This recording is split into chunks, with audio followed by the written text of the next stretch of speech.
One thing with fungicides, and Peter and I have worked on these a long time, we have enough susceptible varieties out there. His T1 application still can make sense for you, and some of you guys already know that, especially in high zones. His response was 1.5 bushels, and we always get that and even more, even with propiconazole at a T1 application. So I will just say that on some of our susceptible varieties, don't walk away from that, or I guess I'll disagree with Peter on that on some varieties. We have other varieties, though, that, shoot, it's amazing early season suppression just from resistance. But for some of you guys growing the white wheats, the old ambassadors, some of those, they need all the help they can, or the red ruby, and there's a few others there. So don't walk away from that. If you're still on an herbicide program and you want to spike that, I wouldn't go 2 ounces of propiconazole, I'd go 4. Don't, you know, it's just a couple dollars more. If you can delay that a little bit longer, the closer we can get to flag leaf, absolutely. It's always been that way, that a flag leaf treatment is even better. But in terms of practical programs, because we really build it around the flowering time application first. And then we filled in earlier with an earlier fungicide to make sure that we can carry until that point in time. So if your posture is that, okay, I'm going to use Fusarium or Caramba, but do I need help prior to that? And some of our varieties do. And in high yield scenarios, you know, we can get 5+ bushels from that. And we can talk about that, because I struggle with that, because in some other research on the other side of the state or on campus, they don't always see that, but we can talk about that. But the other new player in town is really stripe rust. That's a game changer.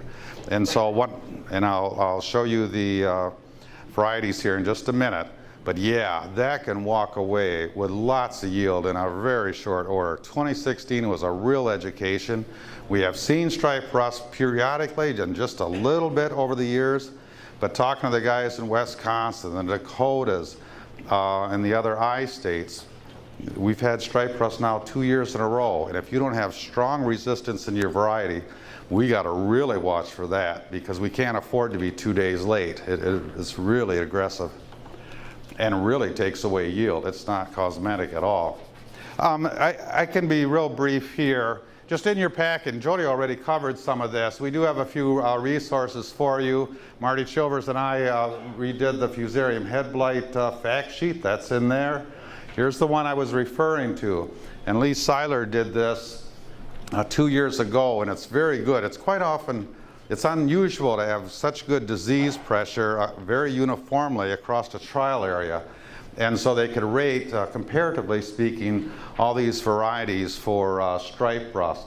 That's probably the best ratings we'll have for a number of years, but that's a very good piece, and this is a good time, probably a year, to start thinking about which varieties to grow next fall.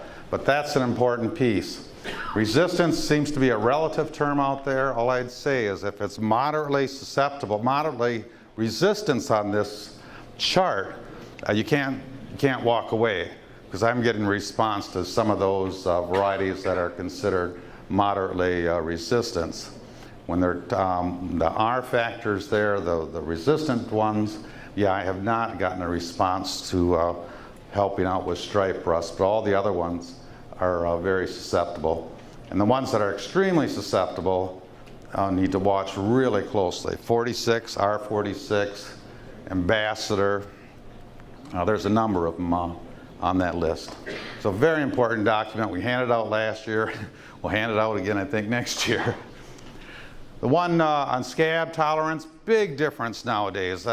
We've been fussing and talking about this for 30 years and never thought it would be solved, and I don't think it will be entirely. But now there's varieties that will get half the scab levels as another variety. So we've cut it in half by that measure. And then the other thing, fungicides will cut it in half.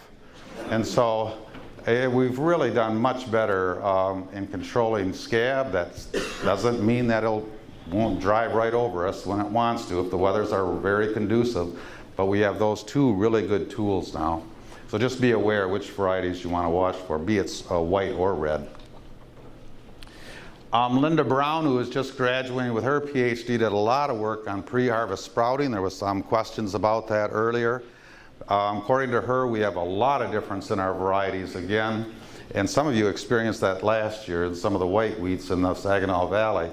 But there are some small differences and worth noting. So Dennis summarized those results in that fact sheet, and so that's in your packet as well. Jody already mentioned this. Please help us out there, because we all learn from it. If you're seeing something really strange out there, a disease or anything else, let's identify it. And it certainly helps us become more aware, too, of what's going on out there. And then there's just a sheet, and it just identifies some websites that you might want to avail yourself of.